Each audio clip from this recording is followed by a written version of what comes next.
حضرت ابو امامہ بیان کرتے ہیں، رسول اللہ صلی اللہ علیہ وآلہ وسلم نے فرمایا، 3 آدمیوں کی مکمل حفاظت کرنا اللہ کے ذمہ ہے۔ وہ آدمی جو اللہ کی راہ میں جہاد کے لیے روانہ ہو تو وہ اللہ کی حفاظت میں ہے،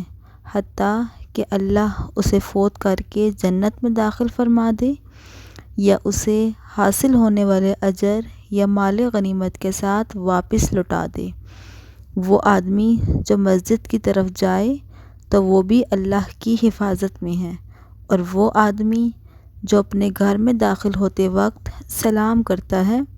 وہ بھی اللہ کی حفاظت میں ہے۔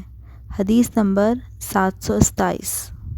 حضرت عبادہ بن صامت بیان کرتے ہیں، رسول اللہ صلی اللہ علیہ وآلہ وسلم نے فرمایا،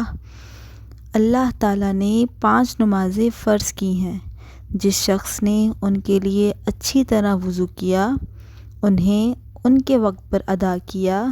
اور ان کے رکوع اور خشوع کو مکمل کیا تو اللہ کا اس کے لیے عہد ہے وہ اسے معاف فرما دے گا، اور جس نے ایسے نہ کیا تو اسے اللہ کا کوئی عہد نہیں، اگر وہ چاہے تو اسے معاف فرما دے اور اگر چاہے تو اسے سزا دے۔ حدیث نمبر 570۔